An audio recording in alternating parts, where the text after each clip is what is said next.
எப்படி நம்ம வீடியோ வந்து ப்ராக்ஸி ஃபைலாக கன்வெர்ட் பண்ணுறது அண்ட் அதை எப்படி நம்ம யூஸ் பண்ணுறது அப்படிங்கிறத இந்த வீடியோவில் பார்க்கலாம். ஃபர்ஸ்ட்டு பார்த்தீங்கன்னா உங்கள் வீடியோ எங்கே இருக்குன்னு பார்த்துக்கங்க. என் ஃபுட்டேஜ் பார்த்தீங்கன்னா இங்கே வச்சுருக்கேன்.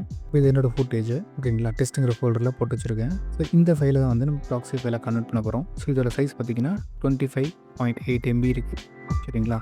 ஸோ இதை கன்வெர்ட் பண்ணும்போது என்ன ஆகுதுன்றது நீங்கள் பாருங்கள். இந்த ஃபைலை நம்மளோட ப்ராஜெக்டில் ஆட் பண்ணிவிடுங்க.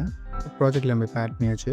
இதை ரைட் கிளிக் பண்ணி கீழே பார்த்தீங்கன்னா ஜென்ரேட் ப்ராக்ஸி மீடியான்னு இருக்கும். ஸோ அதை கிளிக் பண்ணிங்க அப்படின்னா இதுக்கு ப்ராக்ஸி ஃபைல் ஜென்ரேட் ஆகிடும். ஸோ இப்போ ஜென்ரேட் ஆன ப்ராக்ஸி ஃபைல் எங்கே இருக்கும் அப்படின்னு கேட்டிங்கன்னா, நம்ம ஒரிஜினல் ஃபுட்டேஜ் எங்கே இருந்துச்சோ அதே ஃபோல்டரில் ஒரு செப்பரேட் ஃபோல்டர் கிரியேட் பண்ணி அது ஜென்ரேட் ஆகிருக்கும். ஸோ இப்போ இங்கே பார்த்தீங்கன்னா நம்ம டெஸ்ட்டுங்கிற ஃபோல்டருக்குள்ள தான் வச்சுருந்தோம் அந்த வீடியோவை. அது பக்கத்துலேயே ப்ராக்ஸின்னு சொல்லிட்டு அதே ஃபைலே வந்து ப்ராக்ஸியை கனெக்ட் பண்ணி வச்சிருக்கு. ப்ராக்ஸியோட சைஸை பாருங்கள் 226.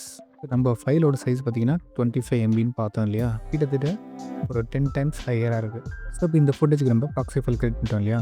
இப்போ இந்த ஃபைலை ட்ராக் பண்ணி நம்மளோட டைம் லைனில் போட்டுருவோம். ப்ளே பேக்கை செலக்ட் பண்ணி ப்ராக்ஸி ஹேண்ட்லிங்கில் போய்ட்டு ப்ரிஃபர் ப்ராக்ஸின்னு இருக்கும். அதை செலக்ட் பண்ணிங்க அப்படின்னா இந்த மாதிரி பார்த்தீங்கன்னா ப்ராக்ஸி அப்படின்னு சொல்லிட்டு ஒரு பிங்க் கலரில் வந்து ஒரு சின்ன ஃபாண்ட் மாதிரி வரும். அதை பார்த்து எனக்கு கண்டுபிடிச்சலாம் இது ப்ராக்ஸி ஃபைல். இதுக்கு ப்ராக்ஸி ஃபைல் இருக்குது அப்படிங்கிறது இப்போ இங்கே பார்த்தீங்கன்னாலும் உங்களுக்கு இருக்கும் அதேமாதிரி ப்ராக்ஸி ஃபைல். ஸோ இப்போ இது இப்படி ப்ராக்ஸி ஃபைலை வச்சு எடிட் பண்ணுறதுனால வந்து நம்ம அவுட்புட்டில் ஏதாவது ப்ராப்ளம் வருமா அப்படின்னா கண்டிப்பாக வராது. என் டெலிவரி டேப்பில் போய்ட்டு பார்த்தீங்கன்னா கீழே வந்து அட்வான்ஸ் செட்டிங்ஸ்ன்னு இருக்கும்.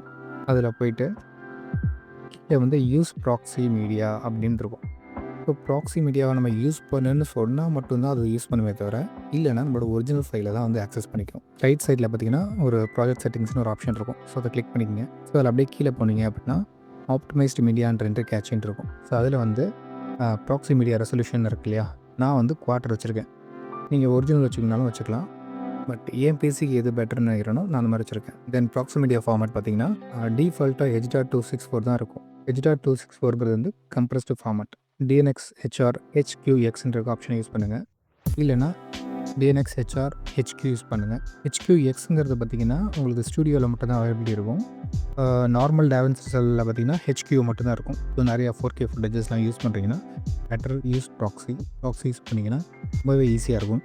ஆனால் இதில் ஒரே ப்ராப்ளம் என்ன அப்படின்னா ஃபைல் சைஸ் பெருசாக இருக்கும். உங்களுக்கு ஹார்ட் டிஸ்க் ஸ்பேஸ் வந்து ஜாஸ்தி தேவைப்படும். அது ஒன்று தான். பட் உங்களுக்கு எடிட்டிங் நல்லா இருக்கணும் அப்படின்னு நினச்சிங்கன்னா இது நீங்கள் கண்டிப்பாக பண்ணி தான் ஆகணும். ப்ராக்ஸியில் கன்வெர்ட் பண்ணிட்டு எடிட் பண்ணுங்கள், பக்காவாக இருக்கும்.